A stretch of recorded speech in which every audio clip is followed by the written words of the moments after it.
हाय, good evening everybody. शुरू करते हैं बेटा आज का सेशन।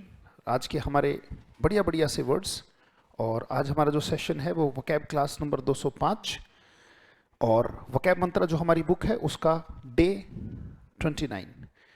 राइट, अगर आपके पास इस बुक का पीडीएफ नहीं है तो आप मुझे पर्सनली मैसेज कर सकते हैं, हाय सर पीडीएफ लिख के, और आपके फ़ोन पे वो पीडीएफ आ जाएगी। राइट, या फिर मैं ग्रुप का लिंक जो है इस क्लास के डिस्क्रिप्शन में आपको देखने को मिलेगा, उस ग्रुप में भी आपको पीडीएफ मिल जाएगी इस किताब की। स्टार्ट करते हैं आज अपना वोकैब क्लास नंबर 205। आज का वर्ड हमारे पास है, सुनना बोलना पढ़ना लिखना सारे काम एक साथ करने हैं। तो चलिए बेटा शुरू करते हैं। वर्ड है बेटा, बोलो एरिड। हाँ, शब्द को बोलोगे शब्द आपका हो जाएगा, नहीं बोलोगे शब्द आपका ना था ना है ना कभी होगा। मोशन और वाइब्रेशन दोनों को अलाउ करो। बोलो एरिड। शाबाश। जिसमें पानी ना बचे, जिसमें पानी बचे ही नहीं, पानी खत्म हो जाए, यानी कि अगर सिंपल हम वर्ड लिखना चाहें तो बोलते हैं वाटरलेस। बोलो, उसे बोलते हैं क्या? एरिड। जिसमें पानी ना बचे, जिसमें मॉइस्चर ना बचे, जिसमें नमी ना बचे। राइट, जैसे कई बार क्या होता है, स्किन की ऊपरी जो परत होती है उसमें पानी नहीं बचता तो पपड़ी बन के उतर जाती है। जब तक उसमें मॉइस्चर है तभी तक ये ऐसी है। राइट, और जब उसमें मॉइस्चर खत्म हो जाता है तो ऊपरी जो परत है वो ड्राई होके फट जाती है। यस और नो? है ना, जो लिप है वो एरिड हो जाते हैं और फट जाते हैं। Lips get chapped when they become arid. Right, get chapped का मतलब क्या है? होठों का फट जाना। कहते भी होठ फट गए। अब फटना ये तो है नहीं जैसे कि फाड़ के अलग कर दिए। होठ फटने का मतलब ये तो नहीं कि ब्लास्ट हो गया। फटने का मतलब ये तो है नहीं जैसे टायर फटता है बर्स्ट हो गया। वहां पे जो वर्ड होता है ना उसे चैप बोलते हैं, चैप। राइट, तो लिप्स क्या हो जाते हैं? बोले लिप्स, बोलो गेट चैप्ड। लिप्स क्या हो जाते हैं बेटा? जब होठ फट जाते हैं तो फटने के लिए टीयर टोर टोर्न ये सब नहीं लगाते बेटा। टीयर माने फाड़ना, ब्लास्ट माने फटना, बस्ट माने भी फटना होता है। राइट, तो उन वर्ड्स का इस्तेमाल नहीं करते। होठ फटने के लिए हम कहते हैं बोलो चैप। तो जो लिप्स हैं वो क्या हो जाते हैं? फट जाते हैं। बोले lips get chapped when they get arid. सर्दी में अधिकतर ऐसा होता है, सर्दी में वो ड्राई हो जाता है क्योंकि मॉइस्चर बाहर की सराउंडिंग्स में तो होता नहीं, तो स्किन की जो मॉइस्चर है, स्किन का जो पानी है वो बाहर जाने लग जाता है। यस और नो? तो lips get chapped in winter. अधिकतर विंटर में ऐसा होता है, सर्दी में ऐसा होता है कि होठ फटने लग जाते हैं ड्राई होके। तो चैप का मतलब यहाँ पे फटने से है बेटा।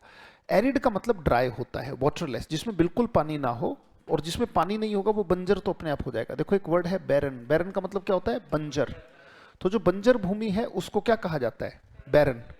ड्राई है और जो चीज पानी वानी ना हो तो वो डल लगता है। सोचो, अगर पानी बहुत होगा तो सराउंडिंग्स कैसी होंगी? हरी भरी, और हरियाली अट्रैक्ट करती है। और जहां पे हरियाली नहीं है, क्या वो चीज इंटरेस्टिंग लगेगी या डल? तो हर वो जगह जो एरिड होगी वो डेफिनेटली डल लगेगी। Are you getting, not getting? और जहां पानी होगा तो बहुत हरियाली होगी, सब हरा भरा होगा। तो उसके लिए डल इसलिए आया क्योंकि वो ड्राई है। इज इट क्लियर बेटा? एक वर्ड है बेटा, बोलो स्कॉर्च्ड। ऐसी कोई भी चीज जो झुलस गई है। स्कॉर्च्ड का मतलब है जो भी चीज झुलसी हुई है। अगर कोई चीज झुलस गई है आग में तो क्या आपको लगता है उसमें पानी बचा होगा? पानी बिल्कुल नहीं बचेगा।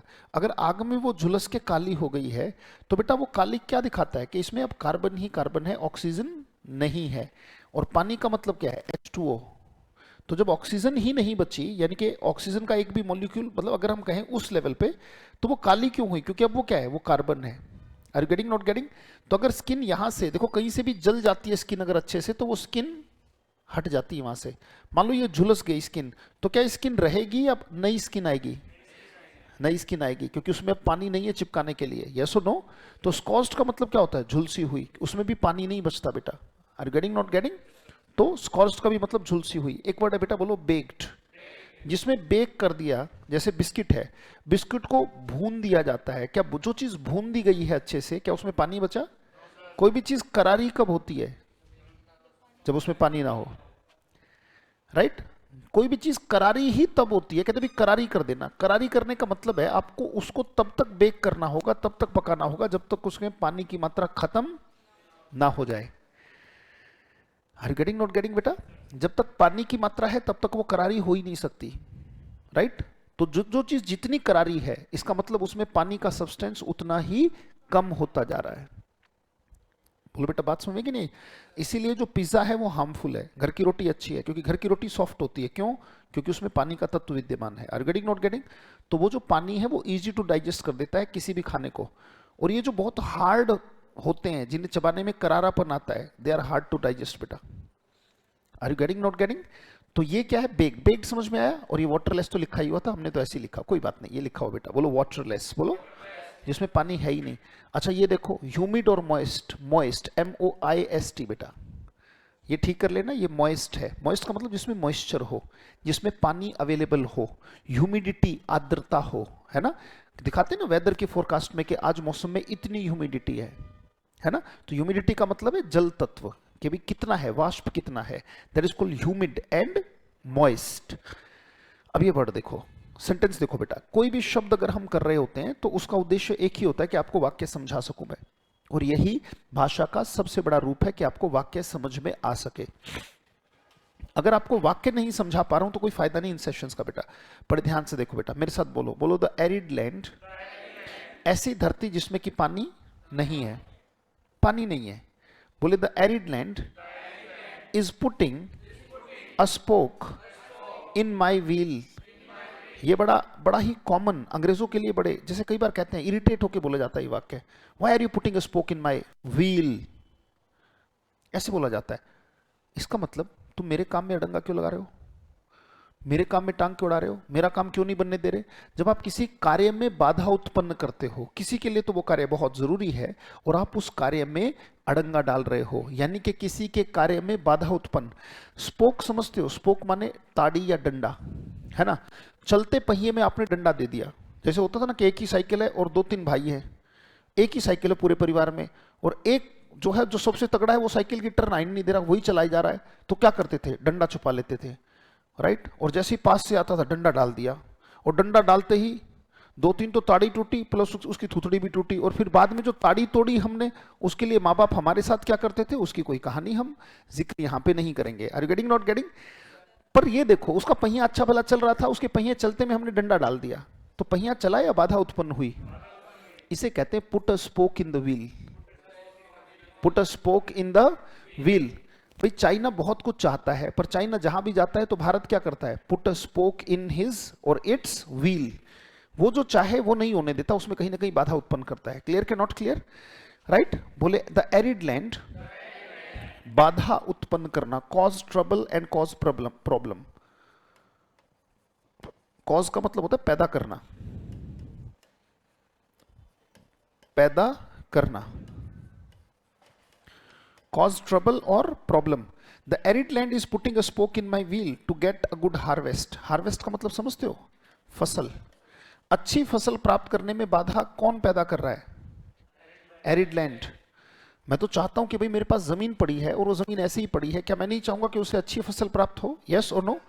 भाई सबसे ज्यादा काम किस में है? एग्रीकल्चर पे बेस्ड है ना अपनी इकोनॉमी, है ना? धीरे धीरे बेशक सर्विस सेक्टर बिजनेस पे शिफ्ट हो रही है, पर हुई थोड़ी है, राइट? अभी भी एग्रीकल्चर बेस्ड है, मत्स्य पालन और इन पे सब पे बेस्ड है हमारी हमारी सारी इकोनॉमी। अगर जमीन बंजर पड़ी है तो मैं खाली क्यों? मैं तो चाहूंगा ना उससे फसल अच्छी प्राप्त हो, पर उसमें बाधा क्या है? कि वो लैंड कैसी है? एरिड। अब जरा वाक्य को समझ के देखो बेटा, आपको समझ में आएगा। बोले the arid land is putting a spoke in my wheel to get a good harvest. क्या ये बात समझ में आ रही है? समझ में आने को ही इंग्लिश में समझ में आना कहता है बेटे। अगर कोई भी शब्द एग्जाम में मिलेगा या कहीं भी देखने को मिलेगा तो आपको बड़ी खुशी होगी, यार ये मैंने पढ़ रखा है, राइट? अभी हो सकता है ना हो, आप सीख रहे हो तो हो सकता है ऐसे सीख रहे हो, हाँ ठीक है, पर जब ये वह शब्द आपको एग्जाम में मिलेंगे तो क्या ऐसे ही देखोगे, ये ठीक है, तो फिर क्या कहोगे? अरे यार ये तो पढ़ा हुआ है, ये आ गया। यस और नो?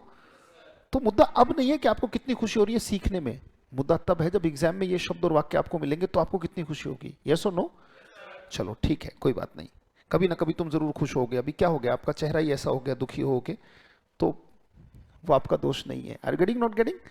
चलो, गमों से घिर घिर के ये कैसी सूरत बना डाली, है ना? ये अपने आप में एक बड़ी प्यारी सिचुएशन होती है जो कभी कभी मैं क्लास में डिस्कस करता हूं। अभी नहीं कर रहा, अभी हम अगले वर्ड पर आ गए। पहले बताओ, एरिड समझ में आया? वर्ड है बेटा, बोलो कोमली। स्पेलिंग है कोमली, बोलो कोमली। कोमली का मतलब बहुत सुंदर, very very very beautiful, that's called comely बेटा.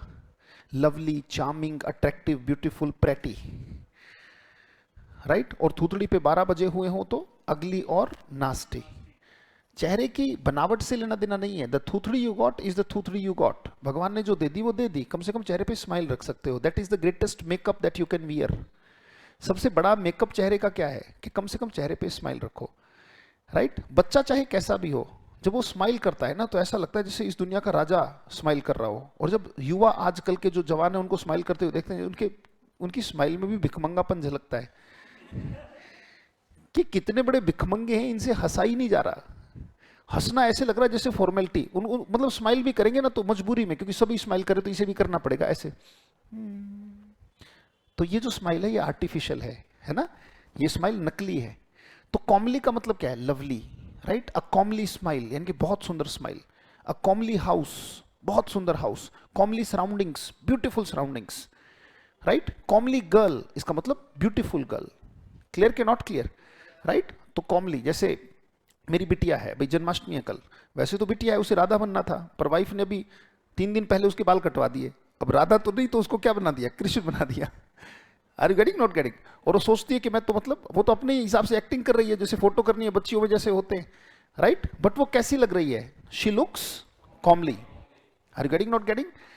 और अगली और नास्टी का मतलब भद्दा, बहुत घटिया, है ना. जैसे यहाँ पे वाक्य को देखो, अगर वाक्य समझ में आए तो बात बनेगी. कॉमली बहुत अच्छा शब्द है बेटा. बोले she has a comely handwriting. तो इसका मतलब यही है ना कि उसकी हैंड राइटिंग में वो कीड़े मकोड़े मारती रहती है, राइट. पेस्ट कंट्रोल, है ना. पेस्ट कंट्रोल करती है. जब भी घर में कीड़े मकोड़े ज्यादा हो जाए तो उसकी माँ बरांडे में बैठा के कहती बेटा तू लिख, राइट. सारे कीड़े मकोड़े मर जाएंगे.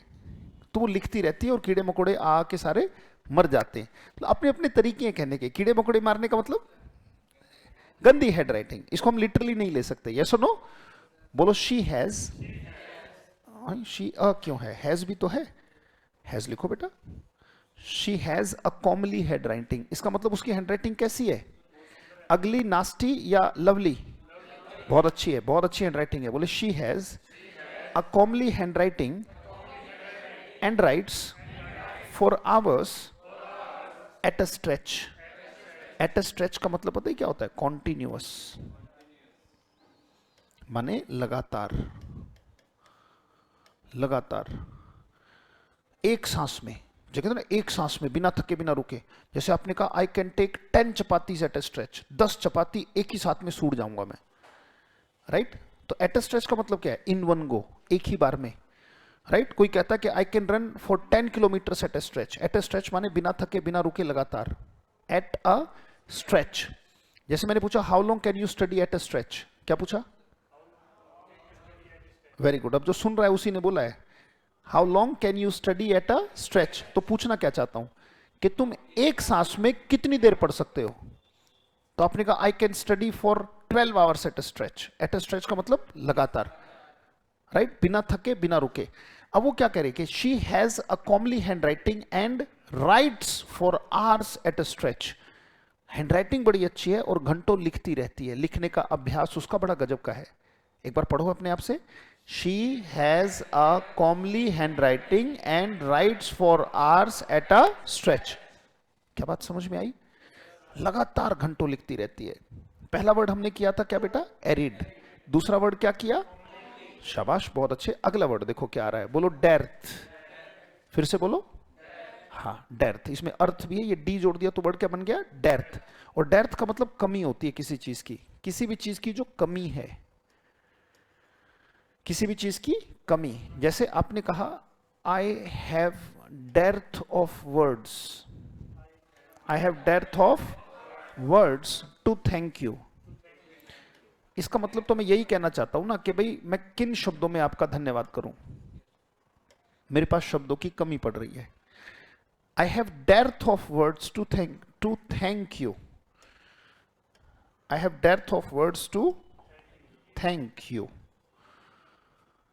आपको थैंक करने के लिए कमी पड़ रही है. डेर्थ का मतलब क्या है? देखो लैक. लैक का भी मतलब क्या है बेटा? कमी. स्कार्सिटी का भी मतलब क्या है? कमी. बहुत अच्छा शब्द है स्कार्सिटी, है ना. वांट, चाहते क्या हो? चाहत तो उसी चीज की होगी जो तुम्हारे पास ना हो. Are getting not getting? जिस चीज की कमी हो उसकी चाहत है। भाई जॉब नहीं है तो जॉब की, गाड़ी नहीं है तो गाड़ी की, पद नहीं है तो पद की, प्रतिष्ठा नहीं तो प्रतिष्ठा की। आपकी जो चाहते हैं, आपके जो सपने हैं, इसका मतलब उसकी कमी है, उसी का तो सपना है। यस और नो? तो वांट का मतलब क्या होता है? लैक। बोलो बेटा, बात समझ में कि नहीं? जैसे अगर कोई कहता है आई वांट मनी, तो इसका मतलब ही हैज लैक ऑफ मनी, तभी तो कह रहा है।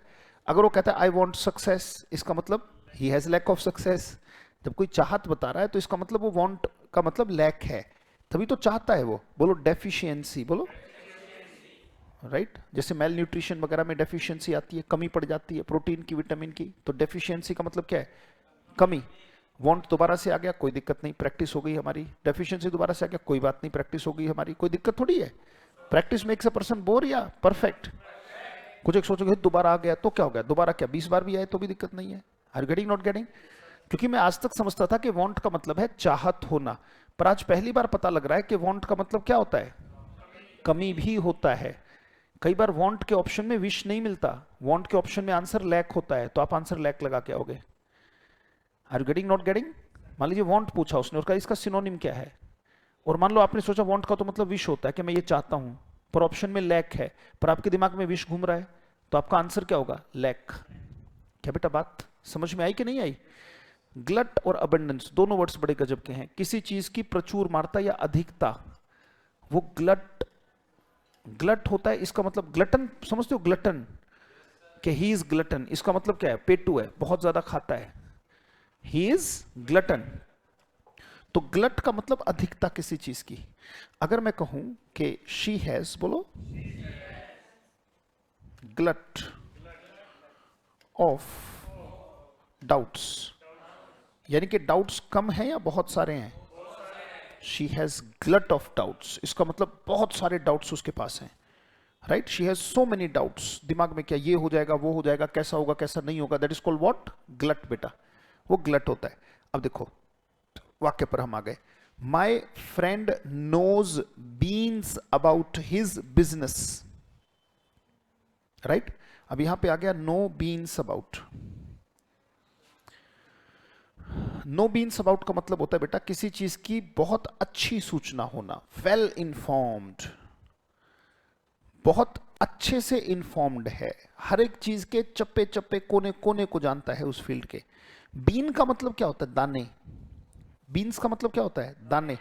किसी को तो वृक्ष दिखाई दे रहा है, तो वृक्ष तो कोई भी देख लेगा, पर कोई वृक्ष से दाने तक का सफर भी कर सकता है कि इसका दाना कैसा रहा होगा जिससे ये इतना बड़ा वृक्ष बना है। यस और नो?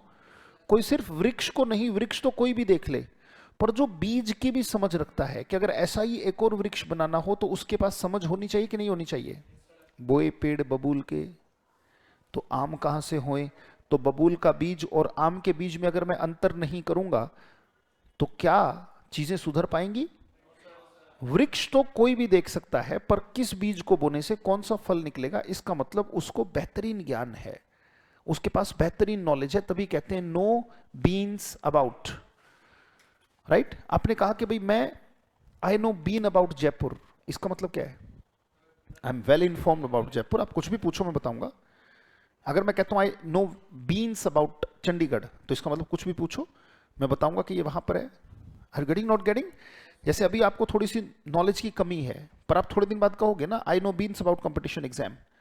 कहते कंपटीशन एग्जाम क्या है? Definitely I know beans about vocabulary, I know beans about newspaper, मुझे पता है न्यूज़पेपर कैसे पढ़ा जाता है। शब्द अच्छे हो तो वाक्य अपने आप समझ में आते हैं। Are you getting not getting?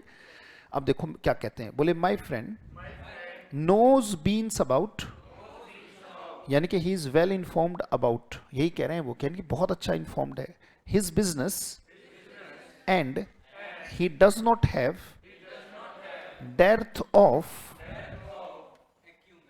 और acumen क्या होता है? ज्ञान। कहते मेरा जो दोस्त है ना वो बहुत वेल इन्फॉर्म्ड है, my friend is well informed about his business and he does not have dearth of acumen, और उसमें ज्ञान की कमी है या कमी? कहते ज्ञान की कमी नहीं है, वो बहुत अच्छे से जानता है अपने बिजनेस को। एक बार वाक्य अपने आप से बोलो बेटा, my friend knows beans about his business and he does not have depth of acumen. क्या बेटा बात समझ में आई? हमने 3 वर्ड्स किए। पहला वर्ड कौन सा था? एरेट। दूसरा क्या था? कॉमली। तीसरा क्या था? डेर्थ। और चौथा क्या आ गया? डेक्सटीरिटी। क्या वर्ड आ गया बेटा? डेक्सटीरिटी। डेक्सटीरिटी माने कुशलता। जो कुशलता का भाव है दैट इज कॉल्ड डेक्सटीरिटी। स्किलफुलनेस, डेफ्टनेस, बड़ा प्यारा शब्द है। डेफ्टनेस बहुत अच्छा शब्द है बेटा। इंजेन्युइटी, ये भी बड़ा प्यारा शब्द है। एक्सपर्टनेस तो कॉमन शब्द है, आप जानते हो। और ये है क्लमजीनेस, इसका मतलब जो एक काम करे 4 बिगाड़े। बेढंगापन। जो बेढंगापन होता है ना बेटा, किसी काम को करने का एक बेढंगा तरीका, घटिया तरीका, that is called clumsiness, right. Dexterity का मतलब स्किलफुलनेस। आप एक बात बताओ, आप एग्जाम दे रहे हो, मान लो आप डिस्क्रिप्टिव पेपर में पार्टिसिपेट कर रहे हो और आप ऐसे लिख रहे हो, तो आपसे ऐसे वगैरह क्यों लिखवाया जा रहा है? Just to check the dexterity of your mind. आपके दिमाग की डेक्सटिरिटी को चेक कर रहे हैं। और अगर आपके दिमाग में क्लमजीनेस होगा तो आपसे पूछा कुछ जाएगा, आप लिखोगे कुछ। Are you getting, not getting, right? आपसे पूछा कुछ जाएगा, आप टू द पॉइंट नहीं रख पाओगे टॉपिक को। दे चेक कि whether you are able to keep the topic intact. आपकी डेक्सटिरिटी बार बार चेक की जाती है कि वाकई में आप में कुशलता है टॉपिक को हैंडल करके उसके इंट्रोडक्शन से उसके कंक्लूजन तक लेके जाने की, राइट? उसके बीच में जो भी है, उसकी हिस्ट्री है, पॉजिटिव है, नेगेटिव है, जो भी है, उससे होते हुए क्या आप उसको कंक्लूजन तक ले जा सकते हो। ये सारे स्टेप्स क्यों चेक किए जा रहे हैं? Because they want to check the dexterity of your mind. They want to check whether your mind is clumsy और डेक्स्ट्रस। आपका दिमाग कुशल है या फिर बेढंगा है, बेतरतीब है। Are you getting, not getting? अब जरा वाक्य देखते हैं। ये सारे वर्ड्स बड़े अच्छे हैं। एक ये वर्ड बड़ा अच्छा है इसमें, ये अच्छा है, ये अच्छा है, राइट? सबका मतलब है कुशलता। अब जरा वाक्य देखो। If you are expecting dexterity from your clumsy servant, you are barking up the wrong tree. यहां पे एक शब्द आ गया, you are barking up the wrong tree. किसी चीज को ऐसी जगह तलाशना जो वहां है ही नहीं। इस दुनिया में धन मिल जाएगा आपको, पद मिल जाएगा, प्रतिष्ठा भी, इज्जत भी, रुतबा भी, दौलत, शोहरत, सब मिलेगा। शांति नाम की चिड़िया इसमें नहीं रहती। जो पीस है ना, द पीस, वो दुनिया का सब्जेक्ट नहीं है। It is somewhat inside you, it's not outside you. Are you getting, not getting? आप कुछ भी करते हो तो it is subject to duality, वो द्वैत पर आधारित होता है। जब तक आप अद्वैत में नहीं जाते या सिंगल माइंडेड नहीं होते, तब तक आप उसी ऑक्सीमोरोन में, पेयर ऑफ अपोजिट में डोलते रहते हो। Getting, not getting? So if you are expecting dexterity, अगर आप उम्मीद कर रहे हो कुशलता की, किससे? From your clumsy servant. Clumsy का मतलब होता है एक काम करे 4 बिगाड़े। ऐसा व्यक्ति जो एक काम करे 4 बिगाड़े इज कॉल्ड व्हाट? क्लमजी। जैसे मान लो मेरा नौकर ऐसा, वो क्लमजी है। मैंने कहा एक गिलास पानी ले आओ, तो पहले तो गया, वहां पे शीशे के गिलास थे 2-3, उसमें से एक उठाया, हाथ में छोड़ दिया, तोड़ दिया। फिर दूसरा भर लिया, राइट? दूसरा भर लिया, दूसरा भर के आने लगा तो इतनी देर में आप आ गए, राइट? पहले तो उसने आते आते, जैसे आप आ रहे थे तो आते आते उसने फ्लावर पॉट में लात मार दी, वो भी तोड़ दिया। पानी अभी आया नहीं है, ग्लास टूटा, फ्लावर पॉट, इतनी देर में आप आ गए। कहते भाई टाइम कितना हुआ है? तो कहते टाइम भाई साहब, अब जेब में मोबाइल था मेरा, उसने मोबाइल रख रखा था, क्या अभी तक पानी आया? नुकसान कितना हो चुका है? एक काम हुआ नहीं है ढंग से, पर काम बिगड़ चुके हैं बहुत सारे। जो एक काम करे 4 बिगाड़े, ऐसे व्यक्ति को क्या कहते हैं? उसी से क्या निकल के आता है? Clumsiness. Are you getting, not getting? Right? वो क्लमजी होता है। If you are expecting dexterity from your clumsy servant, you are barking up the wrong tree. इसका मतलब ये, आप किसी ऐसी जगह की, ऐसी चीज की तलाश ऐसी जगह कर रहे हो जो वहां है ही नहीं। 2 पेड़ हैं, बिल्ली इस पर चढ़ गई, ये रही बिल्ली, जैसी भी है काम चला लो। ये रहा कुत्ता। अब मैं कोई पेंटर तो हूं नहीं कि एग्जैक्ट कुत्ता बना के दिखाऊंगा, राइट? ऊपर क्या है? यहां पे क्या है? कुत्ता क्या कर रहा है? भौंक रहा है, भो भो भो भो। अब ये जब भौंकने में इतना मस्त हो गया, इतना मस्त हो गया, इसको भौंकने में ही मजा आ रहा है कि ऊपर बिल्ली है। पर बिल्ली कूद के इस पेड़ पे आ गई। क्या अब बिल्ली यहां है? पर ये यहीं भो भो कर रहा है, भो भो भो भो भो भो भो भो। वो वहां पे है। क्या कुत्ता सही जगह भौंक रहा है? अब उसे किस पेड़ पे भौंकना चाहिए? इज कुत्ता barking up the right tree और इज कुत्ता भौंकिंग एट द रॉन्ग ट्री? कुत्ता किसी ऐसी चीज को ऐसी जगह तलाश कर रहा है जो वहां है ही नहीं, राइट? तो एक बड़ा प्यारा वक्तव्य आता है। राबिया एक बड़ी सूफी संत हुई, महिला सूफी संत। तो वो एक दिन गली में ढूंढ रही है कुछ, बड़ी रोशनी है, गली में ढूंढ रही है। सारे गांव वाले आके, मतलब आस गली वाले कहते आके कि क्या ढूंढ रही हो? कहते मेरी ना सुई गुम हो गई है, ढूंढ रही हूं और मुझे बड़ा काम है। तो सारे के सारे लगे ढूंढवाने, कहते बड़ी इंपॉर्टेंट थी, यहीं सारे के सारे। कहते अब ढूंढते ढूंढते उन्हें 1-1.5 घंटा हो गया। कहते यहीं पे गुम हुई थी क्या? कहते नहीं, वो तो अंदर गुम हुई थी, घर के अंदर गुम हुई थी। तो सारे गली वाले बड़े पागल, कहते तेरा दिमाग खराब है बुढ़िया, घर के अंदर गुम हुई चीज को तू बाहर ढूंढ रही है, you are barking up the wrong tree. कहते वो बात ऐसी है कि बाहर रोशनी थी, अंदर अंधेरा है। वो संत है, मजाक नहीं कर रही है। अगर आपको ये मजाक लगे तो ये बिल्कुल मजाक नहीं है। बाहर रोशनी थी पर अंदर क्या दिख रहा है? पर मुद्दा तो अंदर है, सुई तो अंदर गुम हो रखी है। कहते तुम भी तो वही कर रहे हो, तुम परमात्मा ढूंढने के लिए बाहर बाहर भागे जा रहे हो। क्या पता जो तुम बाहर ढूंढ रहे हो वो ऑलरेडी घर के अंदर हो, तुम्हें फुर्सत ही नहीं है कि कभी अंदर बैठे। बैठ के देख ले। कहते दिल में लगी है तस्वीरें यार। ये जो सूफी होते हैं ना, प्यार करते हैं भगवान से, तो उसे यार कह देते हैं। यार का मतलब ये नहीं कि मतलब ये छिटमुट यारी दोस्ती ताजा मजाक वाली। कहते दिल में लगी है तस्वीरें यार, बस आंखें बंद की और दीदार कर लिए। इसका मतलब यह है कि बाहर की चकाचौंध में आप कितना भी ढूंढना, थक के अल्टीमेटली जब मरने लगोगे तो आंखें बाहर नहीं झाकेंगी, they will definitely close and you will be with yourself. अगर नेचुरल डेथ हुई तो 3-4 दिन पहले आपका बोलना बंद हो जाएगा एंड देयर इज सुई इनसाइड। बट कभी लौटे नहीं तो बड़ी बेचैनी होती है, अपने ही घर में रह के बेचैनी होती है। और बाहर बड़ी चकाचौंध लगती है तो लगता है कि ये सच है, अंदर झूठ है, जबकि मामला उल्टा है, राइट? तो कहते हैं अगर तुम बाहर कुछ ढूंढ रहे हो तो पद प्रतिष्ठा मान सम्मान इज्जत रुतबा दौलत शोहरत ढूंढो, मिल जाएगा। पर ये जो शांति और द सीट ऑफ नॉलेज, कहां पे जाके ज्ञान इकट्ठा होता है, वो सारा अंदर है, बेशक आता बाहर से है। जहां पे जो सारा जाके इकट्ठा होता है, वे व्हाट इज देयर, वो कहां पे है, अंदर या बाहर?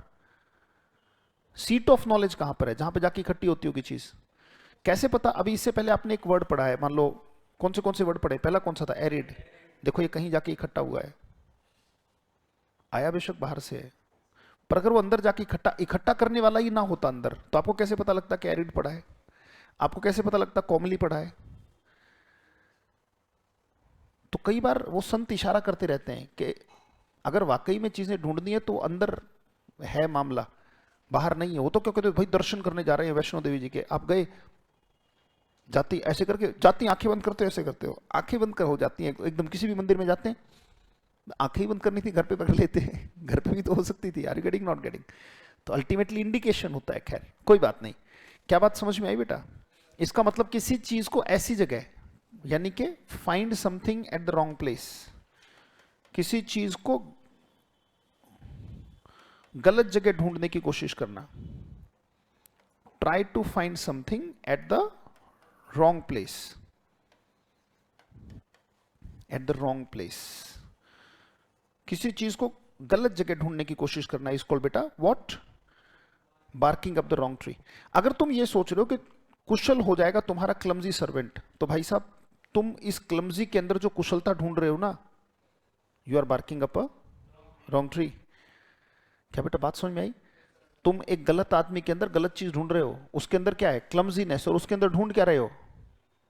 डेक्सटिरिटी। क्या बेटा बात समझ में आई कि नहीं आई? राइट? बिच्छू के अंदर है क्या? डंक। और तुम क्या ढूंढ रहे हो? जादू की झप्पी। Are you getting not getting? अगर बिच्छू है तो डंकी मारेगा। क्लियर के नॉट क्लियर? वो उसका स्वभाव है। किसी व्यक्ति में है ही धोखा और तुम ढूंढ क्या रहे हो? दोस्ती। तो you are barking up a wrong tree. क्या बात समझ में आई बेटा? ठीक है, नेक्स्ट अगले वर्ड पर चलते हैं। Last word of the day. आज के शब्द बड़े अच्छे अच्छे, बहुत अच्छा शब्द। बोलो डिस्पेल। बोलो डिस्पेल का मतलब होता है कोई चीज दूर करना। दूर करना। जब शब्द अच्छे होते तो उन्हें एक्सप्लेन करने में समय लगता है पर फायदा होता है। बोलो डिस्पेल। इसका मतलब किस चीज को दूर करना, जैसे डिस्पेल द डार्कनेस। बोलो भाई अंधेरे को दूर करना, है ना? Dispel the hesitation. बोलो डिस्पेल द पॉवर्टी। डिस्पर्स का भी तो मतलब दूर करना होता है।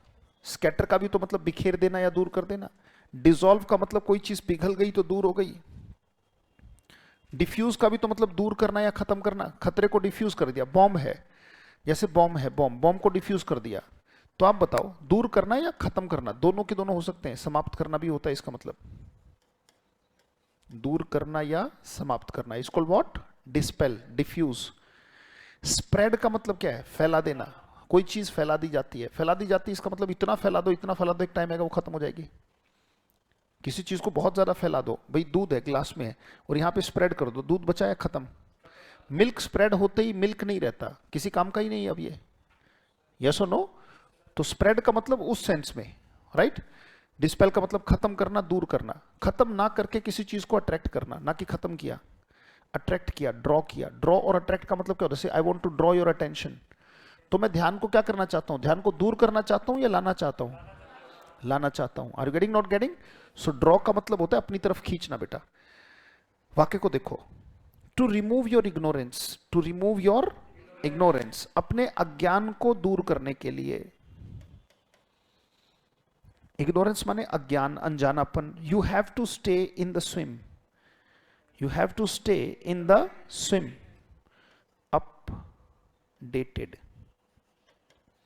या फिर अप टू डेट। यहां हम इसको एक और वर्ड हमने पढ़ा था, वेल इन्फॉर्म्ड के लिए एक वर्ड याद आया था, know the beans. Well informed भी इसका मतलब निकलता है, यानी कि एक दूसरे के ये सिनोनिमस हो सकते हैं। इन द स्विम का मतलब है किसी चीज को आप बहुत गहरे से जानते हो, बहुत अच्छे से जानते हो। इन द स्विम कौन हो सकता है? जो तैराकी का चैंपियन हो। और नहीं तो आपको तैरना आता नहीं, आप पानी में जाओगे, तैरोगे या जाओगे? आप जाओगे। इन द स्विम का मतलब है मस्ती से मजा लेके वो तैर रहा है। तैर रहा है इसका मतलब he is in the swim. In the swim का मतलब उसके पास क्या है? फ्लो है। फ्लो क्यों है? क्योंकि वो जानता है चीजों को। आर गेटिंग नॉट गेटिंग बेटा? राइट? कहते हैं अपने ज्ञान को दूर करने के लिए you have to stay in the swim, यानी कि आपको अपडेटेड रहना पड़ेगा। करंट अफेयर्स में क्या हो रहा है, कहां क्या हो रहा है, क्या घटित हो रहा है। यस और no? That is called in the swim. किसी भी एग्जाम को क्रैक करने के लिए you have to stay in the swim. इसका मतलब you have to stay updated and up to date and well informed. क्या बेटा बात समझ में आई? एक बार सारे के सारे वर्ड्स रिवाइज करेंगे जैसा कि हम करते हैं। सिर्फ सेंटेंस पढ़ेंगे और देखेंगे कि आपको सेंटेंस समझ में आ रहे हैं कि नहीं आ रहे। अगर सेंटेंस समझ में आ रहे हैं इसका मतलब फिर हमारा सेशन बढ़िया रहा, हमारी चीजें करने का फायदा हमें हुआ। ये फर्स्ट सेंटेंस है बेटा। बोलो मेरे साथ, बोलो the arid land is putting a spoke in my wheel to get a good harvest. क्या ये वाक्य समझ में आ रहा है?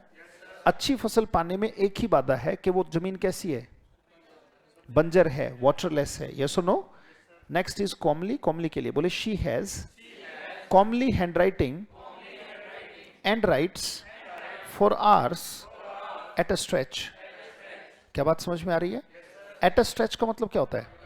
कॉन्टिन्यूसली, लगातार। और कॉमली का मतलब लवली, ब्यूटीफुल, बिल्कुल सही, सुंदर, depth. My friend knows beans about, इसका मतलब well informed about his business and he does not have dearth of acumen।